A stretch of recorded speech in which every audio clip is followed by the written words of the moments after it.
Olá, estudantes. Espero que com você esteja tudo bem. Eu sou o professor Elber Cabral, do curso técnico em Recursos Humanos da querida Escola Técnica Estadual Professor Antônio Carlos Gomes da Costa, a ETEPAC.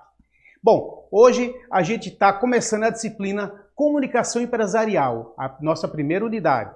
E para a gente começar esse assunto gostoso, eu trouxe uma pessoa que vai nos ajudar e muito, tá certo? Vai trazer uma bagagem para esse assunto.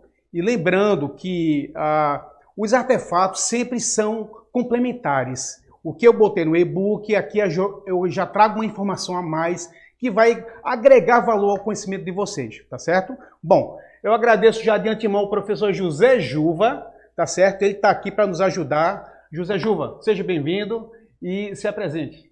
Muito obrigado pelo convite, Elber. É um prazer poder trocar essa ideia com os alunos e as alunas do curso técnico em Recursos Humanos. Muito obrigado por esse convite. Como o Elber falou, eu sou professor aqui da ETEPAC também, coordeno o curso técnico em Multimídia. Minha formação é na área de jornalismo e também na área de literatura. E para essa nossa conversa eu apresentei alguns elementos que vão guiar essa nossa interação, esse nosso diálogo, para a gente pensar justamente o que danado é comunicação. Quando a gente fala em comunicação, a gente está falando do quê? Perfeito, perfeito, Juba. Bom, pessoal, a comunicação, como vocês viram no e-book, ela é multifacetada, ela não é coisa simples. A gente acha que é simples. A gente acha que tudo que a gente fala, alguém vai entender de bate-pronto. Mas não é assim. Não é assim. A gente, muitas vezes, para estabelecer a comunicação, a gente precisa ter um pouco de esforço e, às vezes, até certas técnicas para que você consiga ser entendido pelo seu receptor, pelo interlocutor, pela pessoa que faz o diálogo com você, tá bom? Então, para isso, o José Juva, ele vai trazer a experiência dele e trazer alguns elementos iniciais, tá certo? Sobre, para colocar vocês, de fato, nesse universo da comunicação. Bom, Juva? Esse aspecto do entendimento, Elber, é fundamental para que a gente pense no horizonte da comunicação. Sem compreensão, sem entendimento, a comunicação não é de fato estabelecida. É preciso que a gente pense esse processo de compreensão de fato, na transmissão de informações, de significados, enfim, de mensagens que partem de um emissor para um receptor, e isso funcione de maneira coesa, de maneira clara, de maneira coerente, para que não haja, por exemplo, algo que a gente menciona como ruído na comunicação. Perfeito. Quando eu quero dizer, né, a intenção, eu quero dizer X e a pessoa entende Y, né? Eu quero dizer tal coisa e a pessoa entende uma outra coisa por conta de questões técnicas. Às vezes é a escolha de um vocábulo, de uma palavra, às vezes aquele formato para minha mensagem não é adequado para o público que eu quero atingir. Perfeito. Enfim, uma série de aspectos. Para começar... Então, só para atrapalhar sua fala só um pouquinho, só para ficar claro para o nosso estudante, então se você falar para o interlocutor e ele não entender, então não houve comunicação. Exato. É preciso que a gente pense a comunicação como essa relação, como tornar comum. A própria palavra, a raiz da palavra, dá a entender essa familiaridade, né? A gente está falando em comunicação, a gente está falando em comum, em comunidade, em tornar comum. Tornar comum o quê? Perfeito. Um significado, um sentido, uma ideia, enfim, transmitir para outras pessoas aquilo que a gente pensou, aquilo que a gente sentiu, nossos conceitos a respeito da vida, enfim, a respeito de alguma dimensão técnica, de algum campo profissional, enfim, pensar a comunicação como esse horizonte da relação. É preciso ter em perspectiva que a comunicação não é um ato isolado, não é um ato que acontece no vácuo, que acontece no espaço. Ela precisa desse horizonte da relação, de se tornar comum. Essa é uma definição muito breve, uma definição muito sintética. Como o Elber destacou no começo, na abertura dessa videoaula, a comunicação envolve, às vezes, aspectos muito complexos, mas a gente precisa ter a noção, por exemplo, em quais são os elementos da comunicação, né? alguns elementos que estão presentes lá no texto da disciplina, no livro da disciplina, e que eu trago para essa breve apresentação para reforçar, porque são elementos que irão aparecer em todo o processo comunicativo. E quais são esses elementos?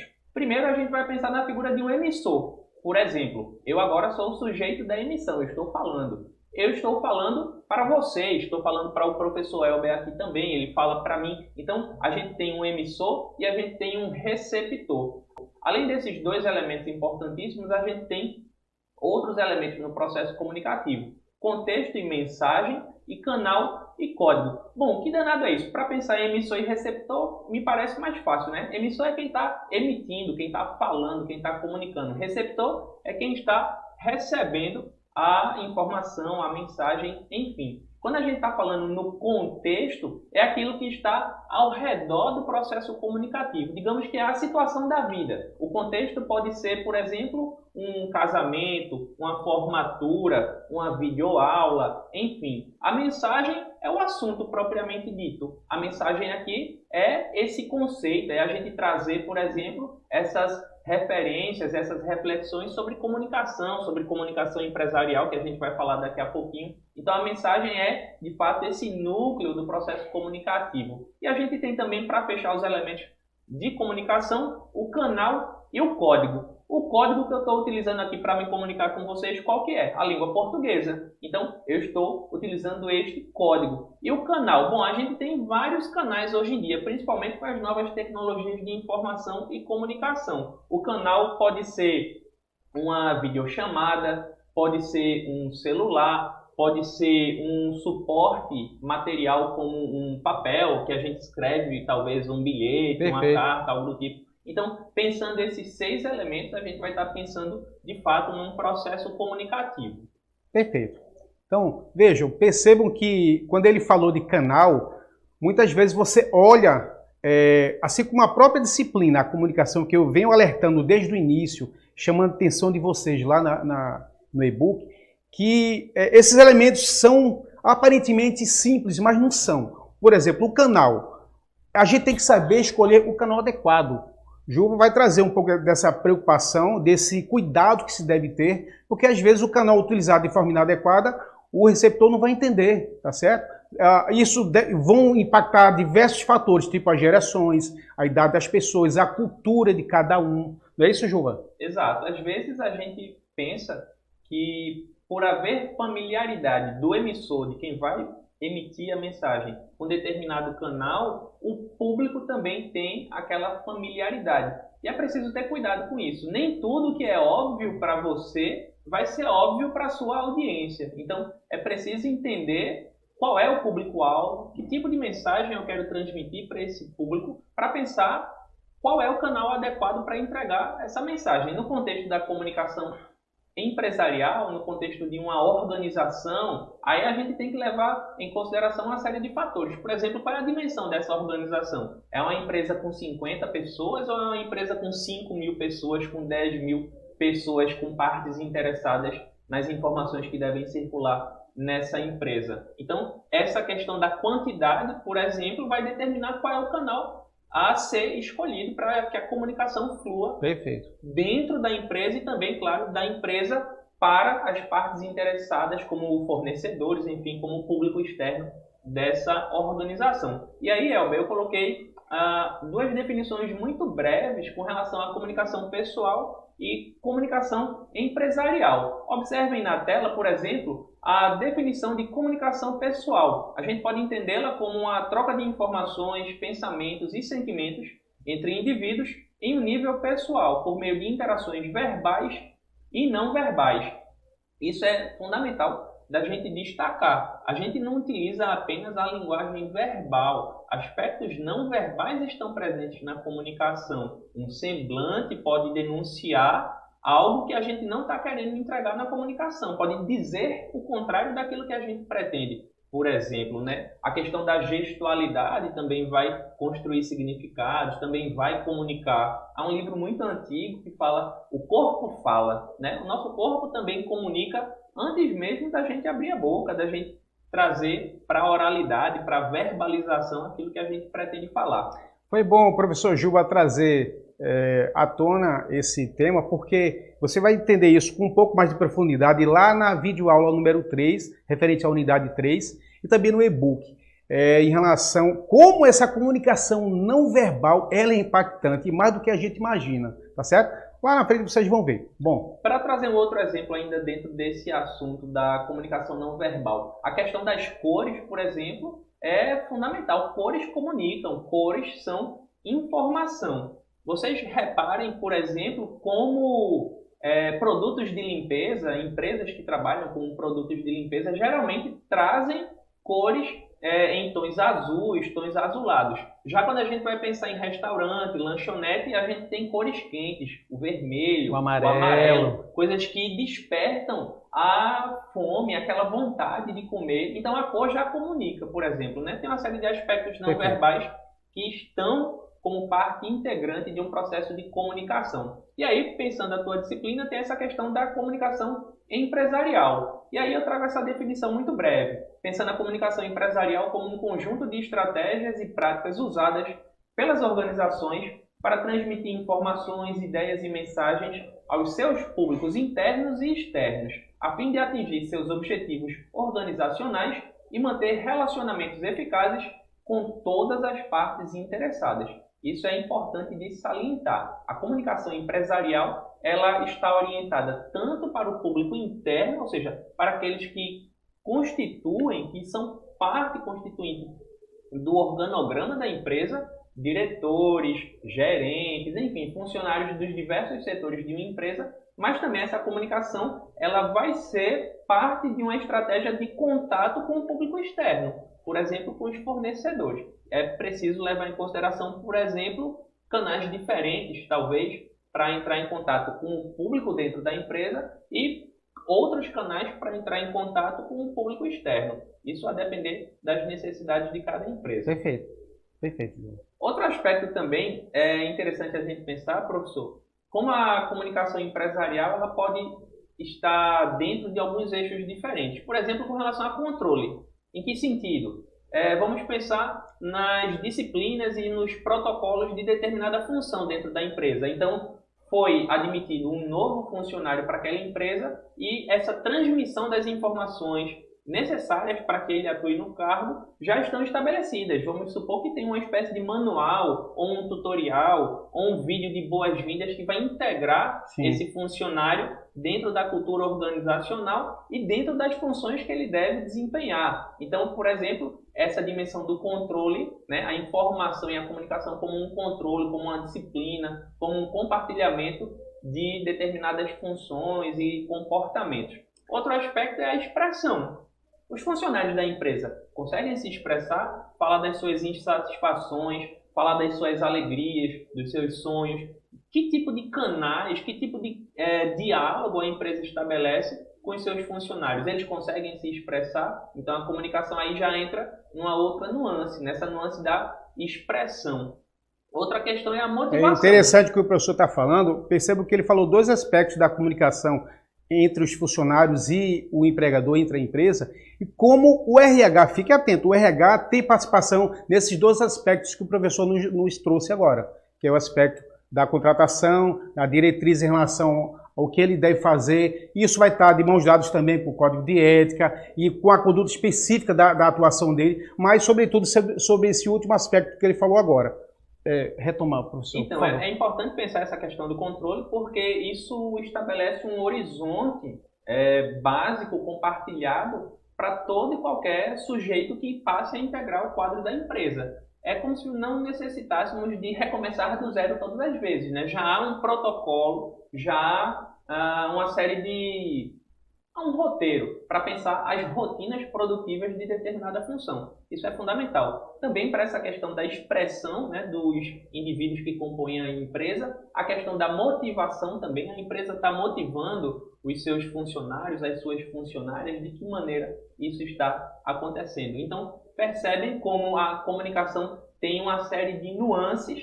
É um princípio intuitivo, a gente aprende na nossa socialização com a família, a gente adquire a língua portuguesa, no nosso caso, né, aqui no Brasil, mas ela envolve aspectos técnicos, aspectos conceituais, teóricos, e que são aspectos complexos no mundo que a gente vive hoje, porque a gente não consegue, a gente não está mais apenas se comunicando nessa situação face a face. A gente está utilizando uma série de elementos de mediação tecnológica. Diversos canais de comunicação. Fazendo chamadas com gente que está no Japão, empresas que têm uma parte dos seus funcionários em um país, outra parte em outro. Então, a gente tem que ser flexível, capaz de se adaptar a essas realidades e conseguir, de maneira flexível e eficaz, utilizar essas ferramentas de comunicação para que o nosso trabalho seja desenvolvido de maneira satisfatória. Bom, eu trago também para a gente pensar aqui, professor, nessa nossa videoaula, nessa conversa, essa citação do Juan Bordenave. Ele foi um teórico da comunicação aqui na América Latina, muito importante. Ele fala o seguinte: a comunicação não é um ato isolado, nem uma série de atos individuais desconexos, mas um fluxo contínuo de muitas origens e direções, com conteúdos e formas em constante mutação. E eu queria destacar justamente isso, essa constante mutação. A comunicação, como eu mencionei agora há pouco, se dava basicamente na situação face a face. A gente utilizava, pense aí nos nossos antepassados, né? Eu digo os nossos antepassados. Grunhidos, barulhos de toda ordem, a questão da gesticulação. A gente vai depois para a organização da fala, começa a articular, surgem as línguas nacionais, surge a escrita, depois a gente tem a imprensa e agora a gente vivencia a cultura digital, né? Então, o tempo inteiro os processos de comunicação estão em mutação, estão sofrendo variações. E para integrar bem o mundo que a gente vive hoje, para compreender adequadamente, principalmente nesses aspectos relacionados à produtividade, questões de trabalho mesmo, de rotinas produtivas, sem pensar adequadamente a comunicação, a gente vai ter um problema, a gente vai estar para trás nessa corrida com relação ao nosso posicionamento no mercado de trabalho. Mesmo porque vocês estão atentos, percebam que o professor Gilva falou, a comunicação vai ter relação com o engajamento do funcionário e com a produtividade e o resultado organizacional que se espera da empresa, tá certo? Então vejam como estão todos de mãos dadas. Exato, é um processo que integra vários elementos, né? Não é uma coisa que acontece apenas de cima para baixo, pensando no organograma da empresa, né? Do presidente para quem está lá na ponta do processo, mas que tem múltiplas direções, que envolve vários atores dentro aí, né, como é o nosso caso aqui nessa conversa, nessa videoaula para essa disciplina, pensando, claro, a cultura organizacional, pensando o contexto empresarial. E aí, para fechar esse nosso percurso, Elber, pelo menos essa minha parte da apresentação, eu trago esse gráfico, essa mandala, que é uma publicação do Instituto Palavra Aberta, que vai falar nas habilidades da educação midiática. E o que danado é a educação midiática? Bom, é preciso que a gente pense essas habilidades para integrar de modo qualitativo, de modo satisfatório, de modo eficaz, consciente e crítico a cultura digital que a gente vivencia hoje.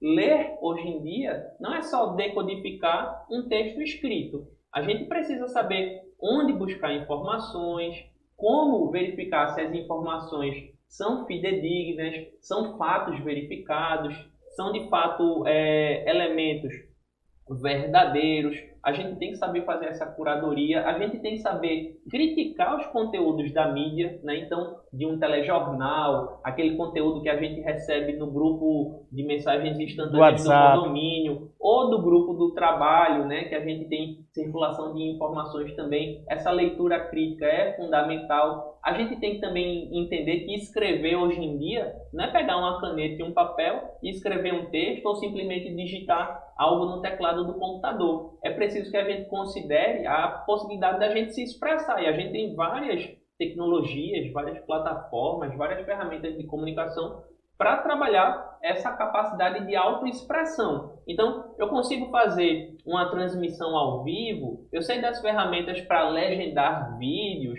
eu conheço ferramentas de tradução de texto, enfim, tudo entra aí na ideia de uma fluência digital, de eu conseguir entender quais são as ferramentas adequadas para o meu processo de trabalho, ou então para as minhas questões pessoais. Eu consigo, se eu não sei exatamente quais são, mas eu sei como procurar, eu sei onde buscar. Então, às vezes a gente não tem a informação final, mas a gente tem um conhecimento técnico para buscar, para procurar da maneira mais eficaz, da maneira mais correta, e comunicação hoje em dia tem a ver com isso também. A ideia de ler e escrever não é mais aquela alfabetização com a qual a gente passou no universo escolar, né? De aprender o ABC, aprender o beabá. Pensar a alfabetização hoje é pensar essa educação midiática, porque a gente convive com múltiplas mídias.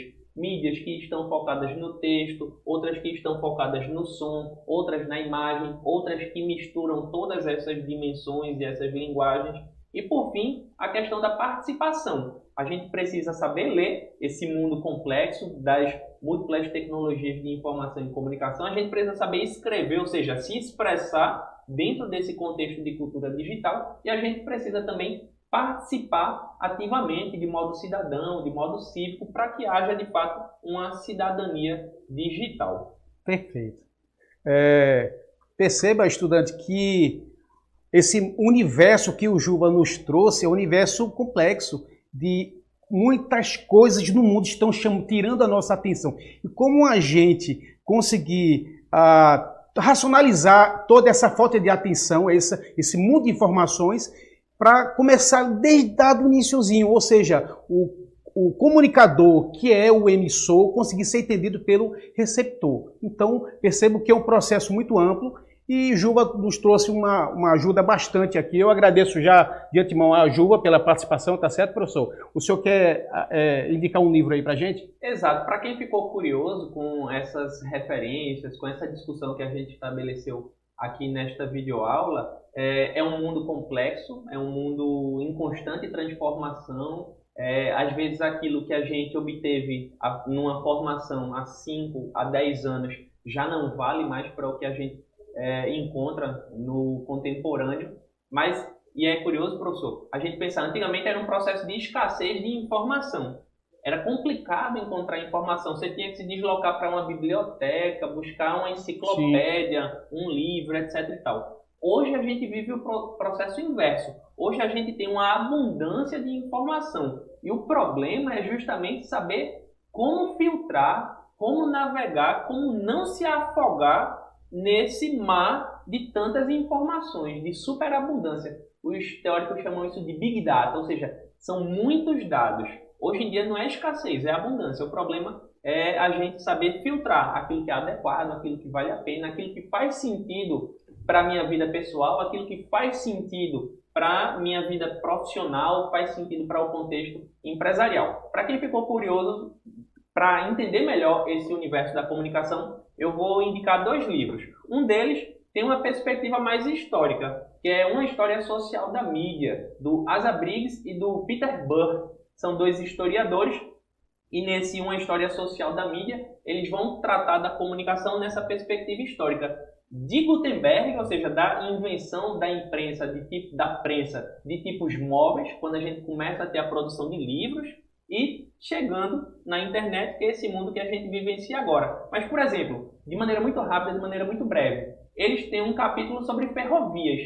Às vezes a gente não percebe como as ferrovias, como os correios foram tão importantes para favorecer os processos de comunicação, fazendo, por exemplo, que a informação chegasse mais rápido, num deslocamento por cavalo, num deslocamento por trem. Então, é importante a gente pensar nessa materialidade dos processos de comunicação. Fica essa recomendação de leitura da produção do Peter Burke e do Asa Briggs, Uma História Social da Mídia. E chegando a esse momento que a gente vivencia no século XXI, Cultura da Convergência, do Henry James. Henry James vai pensar que o mundo que a gente vive hoje é um mundo de convergência midiática. E convergência midiática significa que as antigas mídias, por exemplo, a televisão, que é uma pessoa falando para muita gente, convive com a internet, que é muita gente falando com muita gente, ou uma pessoa falando com muitas pessoas, ou muitas pessoas falando com uma só pessoa. Então veja a mudança de paradigma. Na cultura da convergência, a gente tem conteúdos que se espalham por muitas mídias, por exemplo, um universo ficcional que tem filme, videogame, um jogo de videogame, revista em quadrinho, tem livro, tem revista, e para você entender o universo ficcional, você tem que ir para esses vários suportes, para essas plataformas. Perfeito. Um exemplo básico, talvez vocês conheçam, ainda lembrem, Matrix. Matrix tem os filmes, tem a trilogia, mas tem videogame, tem animação. Então, assim, para entender o universo de Matrix, você tem que fuçar nesses ambientes. Além dessa questão do conteúdo que se espalha por múltiplas mídias, a gente tem uma cultura participativa, ou seja, ativamente as pessoas que antigamente eram apenas receptores passivos Passaram a ser ativos no passaram processo. a também, por exemplo, pegar um conteúdo que foi produzido por um grande estúdio de Hollywood e fazer um filme pessoal, um filme de fã. Ou então, se um escritor como a J.K. Rowling, que criou Harry Potter, aí o fã pega e escreve uma continuação, inventa um personagem que não estava lá no livro. Então, o Harry Jenks destaca que o mundo que a gente vive hoje tem a ver com essa capilaridade, com esses conteúdos que se espalham por muitas mídias, tem a ver com essa cultura de participação. As pessoas querem participar, não querem ficar mais passivamente consumindo conteúdos, mas querem opinar, querem dizer as suas perspectivas, querem se expressar usando essas tecnologias de comunicação. E, por fim, há um processo de inteligência coletiva. Você pode ter uma série de informações, eu posso ter uma série de informações, isso pode ser transformado em conhecimento, mas nem eu, nem ele, nem vocês, como indivíduos, vão ser tão inteligentes quanto todos nós juntos, né? Então essa inteligência coletiva é fundamental para a gente pensar o tempo que a gente vive hoje. Fica essa recomendação de uma história social da mídia e de cultura da convergência para que vocês aprofundem essas informações, essas perspectivas sobre comunicação. Professor Juba, muito obrigado mais uma vez. Estudante, viu que não é brincadeira, tá certo? Nada melhor do que ter trazido o professor Juba para começar a ambientar vocês num universo que de fato não é simples. Eu agradeço e até a próxima videoaula, até a próxima que será a segunda unidade. Um abraço e fique com Deus.